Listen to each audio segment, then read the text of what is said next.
Hi, hello, and welcome to yet another episode of IPL Titbits with Gully Cricket. So, Shash, it's happened finally. The jinx is Yeah. broken, and only for the third time we have won in a green jersey, but all three times it was Mhm. against a team wearing orange. So, Mm. before talking about the exciting part, let's start with what happened first in the game. The King got to his third duck of the season and Mm. second against SRH. And usually we see that Bowie bowls the first over, but it was a spinner who bowled it yesterday. So, was it all a well planned over? First of all, I would say since you mentioned the green, jersey breaking the jinx, I see that you're also wearing green and still in the hangover of the same. Yeah. Yeah. So, uh, yeah, it was strange. I think they sort of planned it out that he's struggling against spinners. It's a well-known fact now. Everywhere, like everyone knows that. Kohli struggles against spin, and but the worrying part is like getting out to innocuous balls. That is what is, because that was nothing. That ball was nothing. It's just the sort of phase that he's going through right now, that anything he does is just not working for him. I mean, it's really hard to be in his position right now, and I don't know. I mean, like what is going on in his mind, because I'm sure he's putting his best foot forward, but nothing seems to be working for him. uh, and I think after the England tour, this is the phase that he has gone through, like after the 2014 tour where he had an extremely lean run. I think after that, this is the other tough thing that he's facing.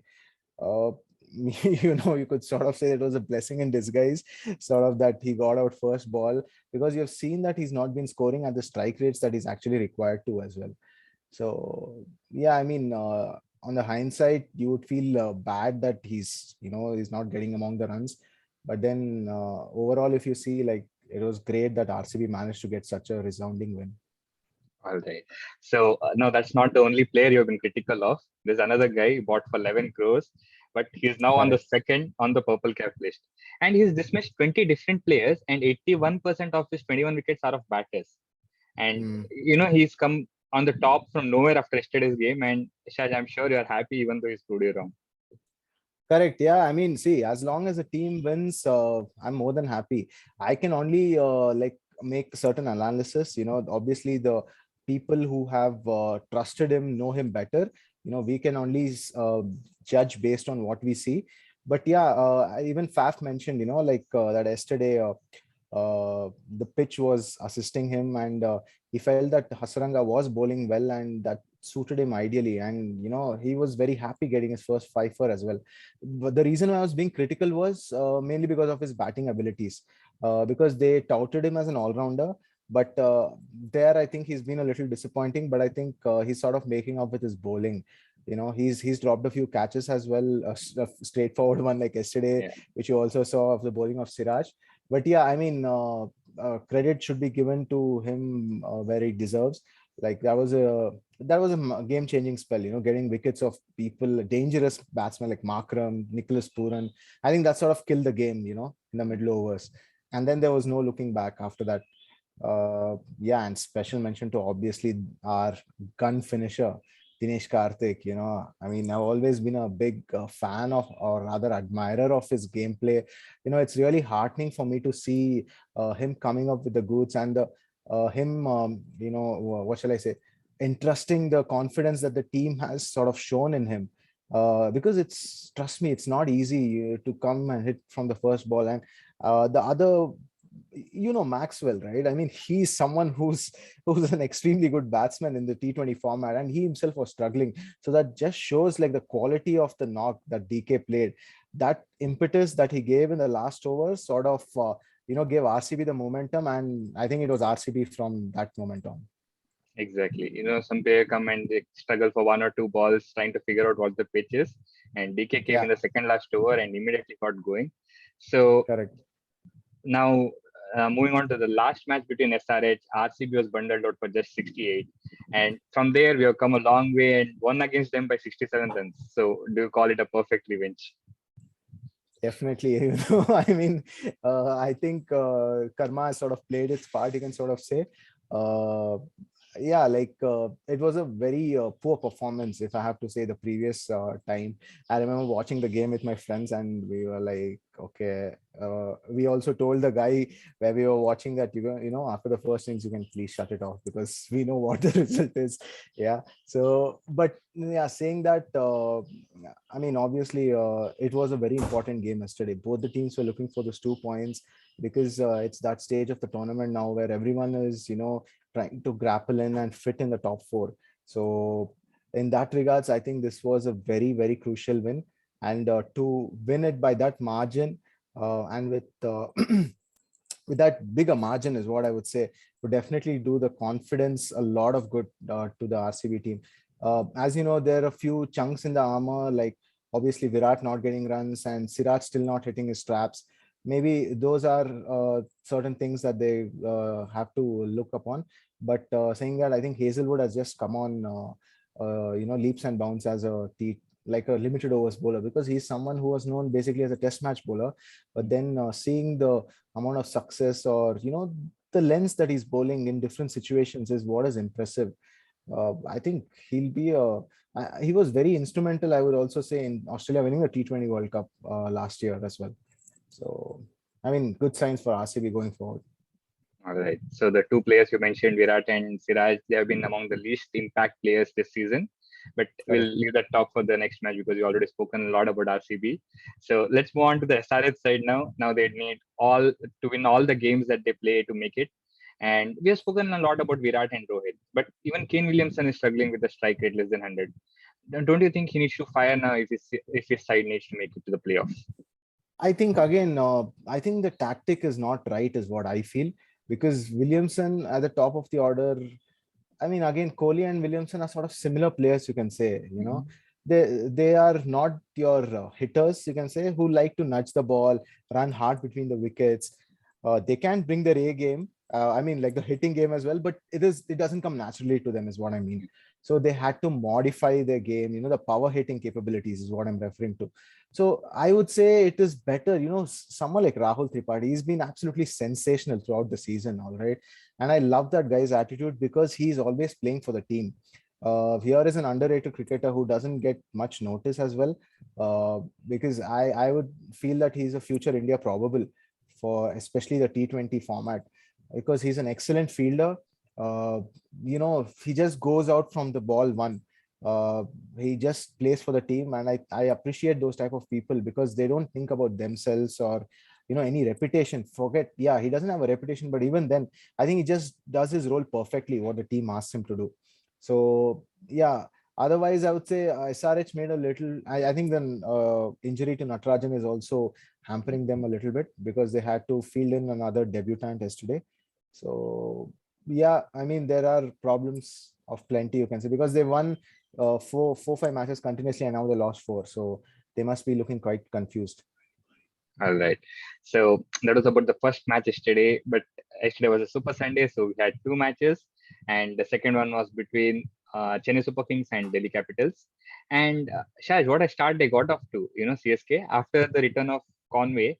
They've done Correct. exceedingly well in the power play, and I guess they've not lost any wicket in the power play after his comeback. And Hmm. but on the other hand, they were losing around 2 on an average before.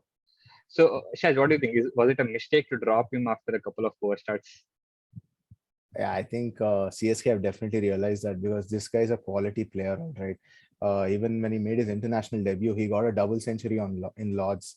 So that shows what caliber this guy has, and it seems like he's an all-format player. I mean, that's a real, blessing in for the New Zealand side, I would say, because he just seems confident to take on any bowler. I'm not seeing many weaknesses, to be honest. The way he took on Kuldeep yesterday, he absolutely shattered his confidence. He was just picking the gaps at ease. Kuldeep was trying to bowl something else because he didn't know what to do. Because if he was bowling the leg spinner or googly, everything he was picking him, and he was just hitting him for boundaries at will. So this shows the quality of this guy, and I think Ruturaj has got on really well along with him. That is also good signs because there's a lot of experience in Devon Conway. He's like close to 30 years old. He's definitely played a lot of cricket, and he's come through the hard yards and made his international debut. So yeah, I think when you get that kind of a start, you generally end up scoring 200 plus, and that was there for display or for everyone to see. Yeah, so when Faf went off from CSK, we thought Ruturaj will be missing a batting partner, but looks like he's found a perfect one. So moving on to the Delhi side, now Delhi is a good team with the likes of Warner and Pant, and even good bowlers like Kuldeep and Nokia. But where do you think things are going wrong for them? I think bit of consistency issues, I would say. Mitchell Marsh has sort of failed to, deliver based on his reputation, you can sort of say, because he was prolific in the T20 World Cup and he played for Australia. I think that was one of the reasons why they went for him, and they also included him in the team. Lalit Yadav might have been a little hard done because he did well for them in the previous season as well. But I think they're struggling to find the combination, I would say. Uh, they're bowling the leaking runs. Now they're not able to control things at the death overs. Nokia, I think, was injured. Was he? Or I No, think he he was was dropped. injured. Yeah. Okay. So that's what they still not finalized their playing 11. So that is where it's. Yesterday, I think Bharat played because Prithvi Shaw was not keeping well. So Mhm. they're also having issues with the playing 11, where Prithvi Shaw is hospitalized. So these are things that are not under their control. Uh, I mean, we'll have to see how they cope up, in the tournament in the coming games. All right. So that was about the two games that we played yesterday. And the second game, we saw CSK get to a high score, and there were no match to the Delhi batsmen. They got out quickly and gave a I think chance for both the games yesterday were one-sided. yeah, pretty much. Yeah. Yeah. So let's move on to today's. And today again we have a very low significant game with either of the team not causing any major impact to the other teams. But KKR has to win it if they want to stay alive in the tournament. So what can we expect from this game, Shash? Yeah, I mean, it's definitely a lot more important for KKR than Mumbai to win this game, just so that they have some hope of, qualifying. So KKR have also been struggling big time, in the combination.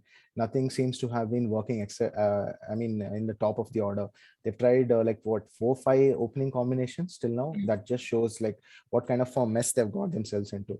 Uh, I mean, Baba Indrajit, I'm assuming he's the brother of Baba Aparijit. Yeah. So it's my first look of him. He seems like a decent player, but I'm not sure whether he's suited to this format. He might have to, work on his game a lot more.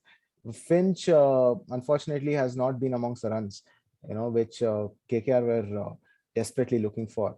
And I think the issue is the top order not getting them. I think the middle order has been okay, not great. Uh, they've not strung in partnerships together. So I think that is where they're sort of losing games is what I feel. All right. So yeah, a lot of issues with the KKR, and I think they have played almost 20 of the 25 players and not found their best 11 yet. And obviously leaving players like Rahul Tripathi, who was a strong middle order candidate in your team, could impact it. Yeah. So yeah, now moving on to the Mumbai side, Rohit has an average of 44 and strike rate of 130 against KKR. I'm hoping he does well and carries on this momentum when he plays for India next month. But Sunil Narayan has dismissed him 9 times in 23 innings. So who Mm. do you think will emerge victorious in this battle tonight? Mm, I mean, Sunil Narayan has been in great form, like in this season as well. If you take that aspect into account, I would probably say he might have an edge over Rohit Sharma, considering that Rohit Sharma is batting when Sunil Narayan comes to bowl as well. Because I think Narayan usually is coming after the power play, because that's how he's been operated this time around. Uh, yeah, but as you said, it's very imperative that Rohit Sharma gets some runs under his belt because he's the Indian captain in the white ball format. So if he gets some runs and gets some confidence, it will augur well for the Indian team if you want to look at it in that way. Because we just have a World Cup in what 4, 5 months, Yeah. so we need all these players to be at their best so that they're in the right frame of mind to go ahead and play for the country. All right. So now moving on to the final question. Mumbai Indians has won 73% of the games against KKR, and that is the highest win percentage in IPL against any team. So Okay. who do you think will win tonight? Is it Mumbai or will Kolkata stay alive in the tournament? Well, if you have to just go by facts, then you definitely back Mumbai. But I mean, if you look at who wants to win the game very badly, I know both want to win badly.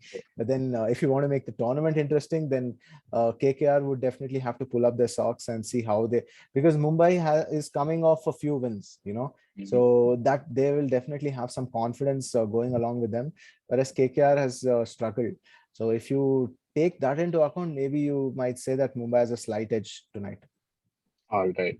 So that's it from today's game. And I saw the entries for man of the match, and nobody had predicted it right for the last game. It was Rajasthan and Yashasvi Jaiswal, and for the night game, it was Abish Khan who got it. So we have no winners for the Super Saturday contest. And so don't forget, viewers, we today again have a contest. Yeah. So Yesterday? Oh, yesterday there was no yesterday we video. didn't have a Oh, video. Yeah.